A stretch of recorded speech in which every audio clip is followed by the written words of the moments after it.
Cette saison a été très compliquée pour le Real Madrid et la chose qu'on a pu remarquer, c'est que le Real Madrid s'est un petit peu perdu. Salut à tous les gars, c'est Azial. Aujourd'hui on se retrouve pour une nouvelle vidéo. On va parler de l'actualité du Real Madrid avec comme information, débat principal, la déclaration de Christophe Dugarry que j'ai trouvé très intéressante. En tout cas, il y a certains points qui sont très intéressants et en fait qui sont sujets à débat où on peut du coup en discuter et c'est ce qu'on va faire dans cette vidéo. Donc dans cette vidéo, on va un petit peu évoquer la saison globale du Real Madrid parce qu'elle touche quasiment à sa fin. Je ne vais pas vous mentir que moi personnellement, même si c'est encore faisable, j'ai du mal à croire que le Real va être capable d'aller chercher la Liga, même si factuellement c'est encore faisable. Il y a 4 points de retard, t'as encore un Classico, mais bon, t'as perdu Rudiger, je crois sur les prochains matchs, t'as aussi interrogation pour t'as Lucas Vazquez qui est suspendu, je crois que t'as Vini qui est un peu gêné, bref, c'est tout un bourbier.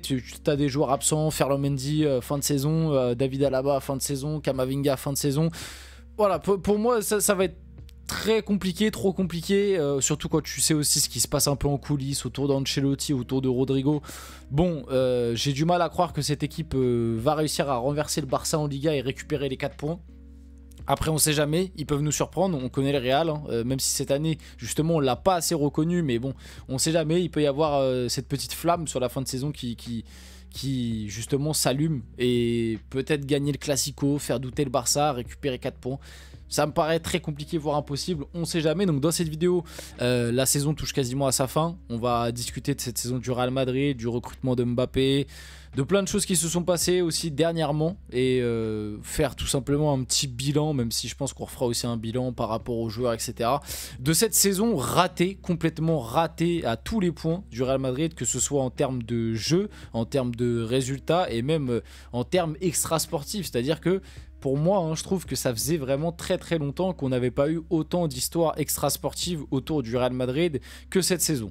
Donc avant que la vidéo commence, n'hésitez pas à liker, commenter, partager et vous abonner. Ça fait toujours plaisir, ça aide au développement de la chaîne. Et nous, on va pouvoir y aller dès maintenant et discuter un petit peu de tout ça. On va pas commencer par Rudiger, commençons par la déclaration de Christophe Dugarry.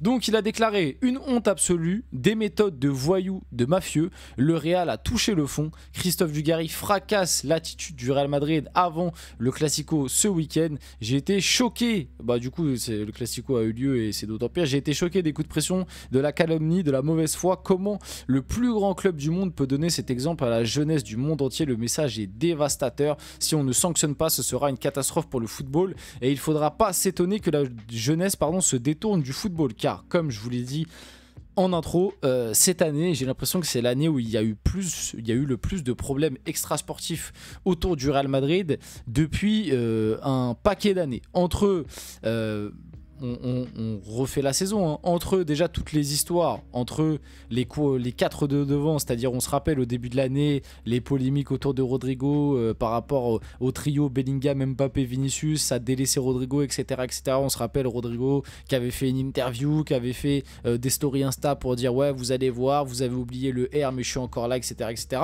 Déjà c'était le premier problème. Ensuite il y a eu aussi la petite polémique autour des pénaltys coups francs, on s'en rappelle au début de l'année quand même. Qui était très rare du côté du Real. Bon, ça a été très rapide, mais ça a été quand même des débats et des petites polémiques. Ensuite, il y a eu l'épisode Ballon d'Or où le Real ne s'est pas déplacé, ce qui a été un geste très fort et très critiqué par l'ensemble des gens. Alors bon, les supporters du Real vont me dire qu'ils l'ont fait et qu'ils ont eu raison de le faire. Moi, je vous dirais que j'attends toujours les preuves, hein. Ça fait bientôt 1 an, Florentino Pérez et le Real Madrid nous ont dit qu'ils allaient bientôt tout nous expliquer. J'attends toujours la fameuse corruption et voilà. En fait, moi le souci que j'ai par rapport à l'épisode Ballon d'Or, j'en ai souvent parlé mais je vous le répète, c'est pas que j'ai pas envie de croire à la version du Real Madrid et que j'ai pas envie de croire à certains trucs, que Vinicius s'est fait un peu voler son Ballon d'Or, parce qu'en plus moi je l'aurais donné à Vini, donc moi aussi ça me fait chier qu'il ne l'ait pas, parce qu'en plus je trouve que ça il méritait par rapport à la saison l'année dernière qu'il avait fait, que je trouvais vraiment excellente, et notamment son run en Ligue des Champions où il était beaucoup trop fort. Mais en fait le problème c'est que vous avez tout de suite suivi la version du Real en expliquant que c'est un vol, que c'est de la corruption, que c'est la FIFA qui a truqué les votes, etc., etc. Pour signifier, j'arrive pas à trouver le mot, mais pour accuser le Ballon d'Or et la FIFA de corruption, il faut avoir quand même des preuves solides, il faut avoir quelque chose de concret. Et là, en fait, si vous avez les choses de concrètes, soit vous nous les partagez et comme ça vous montrez au monde entier que vous avez raison, ou soit vous attaquez la FIFA en justice et que vous gardez les preuves privées, mais en tout cas vous faites quelque chose pour attaquer et pour prouver que là en fait vous accusez juste parce que Vinicius ne l'a pas eu, mais sans fondement. Tu vois ce que je veux te dire? Donc il y a eu cet épisode là. Il y a eu bon, tous les problèmes aussi autour de Mbappé, les résultats, Ancelotti, etc., etc. Et puis, il y a eu le souci de l'arbitrage. C'est-à-dire que cette année, le Real Madrid s'est énormément plaint d'arbitrage. Alors moi, je trouve ça très marrant. Et notamment avant cette finale de Copa del Rey, où il y a eu les vidéos Real Madrid TV avec la fameuse conférence de presse de l'arbitre qui vient en pleurs, etc., etc. Alors moi, le truc qui me fait rire, par rapport à toutes ces histoires, c'est que déjà moi, comme je vous l'ai toujours dit, je suis pas supporter du Real, je suis pas supporter du Barça, et moi le truc qui m'a toujours fait rire, c'est que vous êtes les deux communautés, les Madridistas et les Barcelonais, vous êtes les deux communautés à vous plaindre le plus de l'arbitrage dans le monde, ou en tout cas en Europe, ça c'est sûr. Alors que pour moi, vous êtes les deux clubs les plus avantagés dans l'histoire. Pour moi, tu prends les 20 dernières années du football, les 20-25 dernières années. Alors, des fois, c'était à rythme alterné, c'est-à-dire qu'un coup, c'était l'année du Barça, l'année d'après, c'était plus l'année du Real. Mais en tout cas, sur les 20-25 dernières années, vous êtes les deux clubs qui ont été le plus avantagés par rapport à tous les autres en termes d'arbitrage. Et vous êtes les deux clubs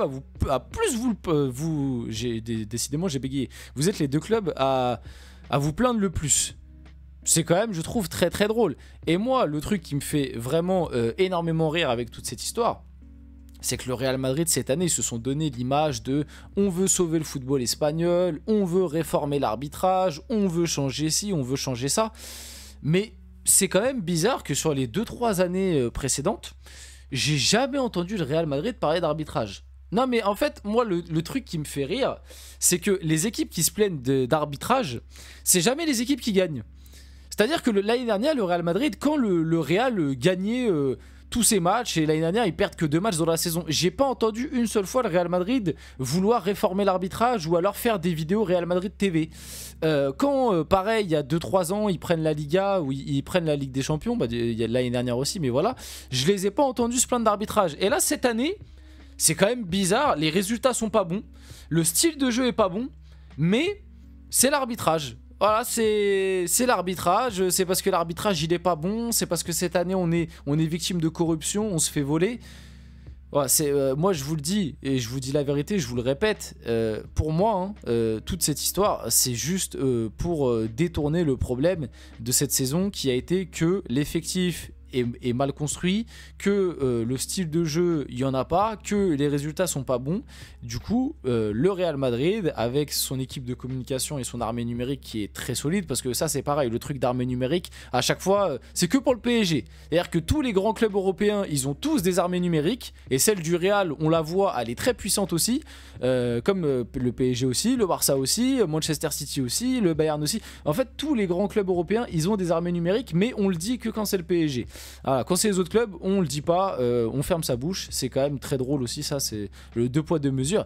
Et bref, l'armée numérique du Real Madrid et l'équipe de com a été très forte cette année pour tout remettre sur l'arbitrage. C'est-à-dire que maintenant il y a une grande partie des supporters qui sont sûrs, et les joueurs aussi du coup, et c'est pour ça qu'on en vient après à la suite à ce débordement qu'il y a eu en finale de Copa del Rey, parce qu'en fait maintenant, comme l'équipe de communication du Real plus Real Madrid TV plus l'armée numérique sur les réseaux qui a fait que de rabâcher toute la saison que le Real Madrid est désavantagé par l'arbitrage, le Real Madrid est victime de corruption, le Barça a corrompu le championnat. Ça d'ailleurs c'est pareil, hein.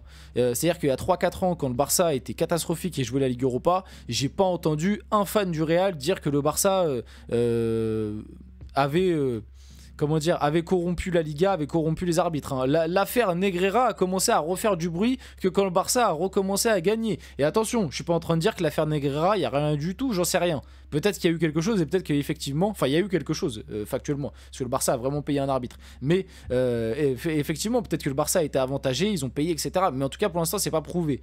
Donc voilà, on peut que supposer. Même si bon, moi je vous dis la vérité, dans l'affaire Negreira, je trouve aussi que c'est très louche. Je vous donne ce point-là, les fans du Real. Mais bref, vous l'avez bien compris. Toute cette histoire c'est du n'importe quoi, le Real Madrid s'est perdu, un effectif mal construit, l'arrivée d'Mbappé qui n'était pas nécessaire, des joueurs qui ne s'entendent plus forcément cette année, avec Rudiger qui pète complètement un câble, qui lance un pack d'eau sur l'arbitre, enfin un pack de glace pardon sur l'arbitre. En fin de match, Lucas Vazquez, Bellingham qui prennent des rouges parce qu'ils viennent se plaindre à l'arbitre. Surtout que sur la finale de Copa en plus, c'est toi qui as été avantagé par l'arbitrage, ce qui est quand même fort. Et dans ta tête, t'es persuadé que t'as été désavantagé. Ça c'est complètement dingue. Donc voilà, Carvajal qui envoie des petits mots gentils à l'arbitre finalement, hein. On voit en tout cas un club uni et un club bien dimensionné cette saison. Non, on le voit bien que le Real Madrid a fait n'importe quoi. Bref, on finit la vidéo là-dessus. J'espère que cette vidéo vous a plu. Si c'est le cas, n'hésitez pas à liker, commenter, partager, vous abonner. Les gars, c'était Azial. On se retrouve très rapidement pour une prochaine vidéo.